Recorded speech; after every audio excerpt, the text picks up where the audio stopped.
1-0, and that's hit hard right towards first. Gets under the glove of Thomas, and that'll go all the way into the corner. It'll play at least one. McNeil scoring from second. Tripper waving DePonzio home, and no throw to the plate. So a 2 RBI double for Hernan Sardinias, and the Hatters are now up 3-1. McNeil taking his time before he steps back in. He of the grand slam last night and hits that hard towards the left center field gap. On the run of Smith, that's over his head and over the wall. That's a ground rule double.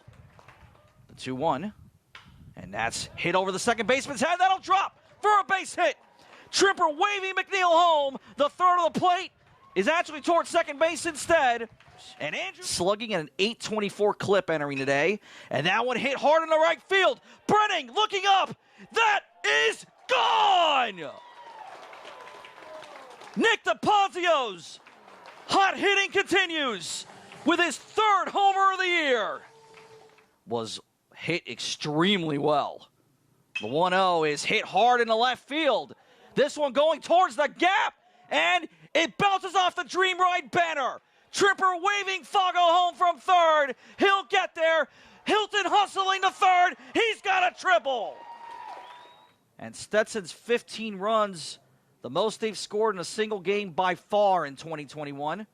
The 2-2 hit right to the first baseman, gets past Thomas, stays fair. That'll score the run from third. Sardinias will take 2 standing, and it is 16-3 Hatters. Keel at third and Sardinias at second. And Fago hits that up the gut. Gets under the shortstop for a base hit. Keel scoring from third. Sardinias around third. He'll score. Eric Fago with a 2 RBI single. And the Hatters stretch the lead. It's 5-0. You get the 6-game hitting streak, you're doing something right. The 1-1, and there it is. Career hit number 200 for Hernan Sardinias. A sharp single right between second and short. The pitch from Haberstack. And solid contact by Fago. That's going to land between left and center field, go all the way to the wall. Hilton rounding third, gets the wave, and we are tied at 1-1 in the bottom of the 4th inning. Damage. Hatters 6, Lions 1. Stetson looking to go to 9-0. And that'll help as Chris Gonzalez paints the inside black for strike 3. Jorge is a guy who is known to be aggressive. He'll go after pitches, and he can get a hold of one. UNA found that out on Friday night with his 2-run shot that tied the game. The 0-1, and that hit hard in the left field. That's going to be an RBI, at least one. It'll only be one. Preachit scoring from third. Jorge Arenas gets an RBI, and it's 7-1 Hatters. So let's introduce you to Chris Gonzalez's younger brother, Jonathan Gonzalez, 5'11", 165 from Miami.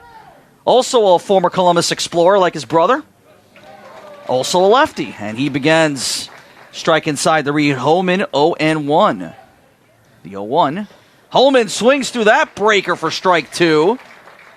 An interesting move indeed. The 0-2. Big cut, strike 3. So 3 pitches is all it took for Jonathan Gonzalez to get his first punch out at Stetson. 2 outs. Yeah, showing some life in this 8th inning. Runners likely going. Here's the payoff. Strike 3 called on the outside. Brenning down looking. Jonathan Gonzalez greeted by Big Bro as he comes back into the dugout. First, the 1-0 is popped up. Center field. McNeil backing up. Makes the catch.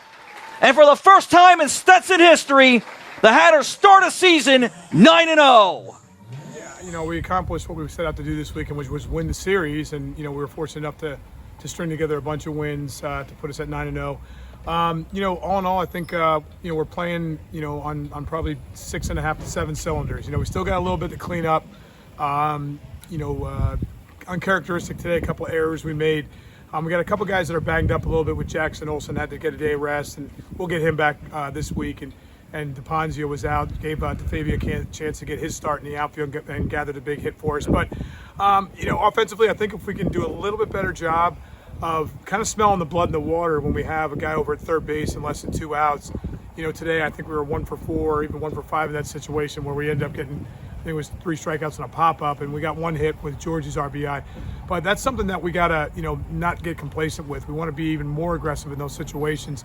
So I think if we can kind of work a little bit more on that part of it, I mean, we're getting guys on, we're moving them over, we're getting 2 out RBIs, which, we're having 1 or 2 of those a game, which is great. So now it's going to come down to try to just clean up that offense just a tad bit more, and then we can get firing on all 8 cylinders. Yeah, Chris does what he does well. He goes out there, he kind of lulls you into a game, and before you know it, it's you look up at 7th inning, he's got 88 pitches, and it's a 1-run game. And it was nice seeing his little brother coming behind him. I mean, that's his first appearance, and comes out there and bases loaded, 1 out, gets 2 big strikeouts. He actually executed every pitch. I mean, we wanted to throw the 0-2 fastball up, we wanted to throw the 1-2 dirt ball, we wanted to throw the 2-2 ball in, on the outside part plate, we just missed.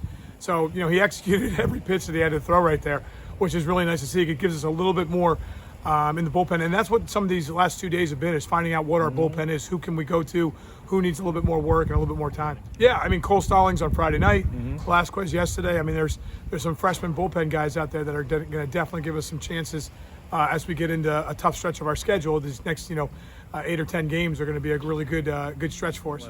Yeah, I'm sure they are. I mean, again, we just got to play the game, not the team. You'll have me say that all year long. We're going to go into this weekend playing, 2 AAC competitors in UCF and South Florida next weekend, and then of course, then we go on our first road trip, which is a extended road trip where we go up to Gainesville for Florida, and then and continue up to SEC Alabama. So this will be a good test to see where we're at after these next 10 games or so. I was happy. I missed some spots, especially early in the game. I just wasn't getting fastballs in, which was the game plan. But the defense really picked me up. They played really well, and I mean, overall, I'm happy that we just got the win. That was awesome. I mean, saved me a run, but really picked up Nick too, which was awesome. I'm really happy for him. And then, yeah, I mean, his first college outing was kind of the same situation where my first college outing was. Where, we both came in first time with bases loaded. But he was able to get out of it, which is good. I mean, we're happy, but we're not really satisfied yet. I mean, we still got a long way to go. As long as we keep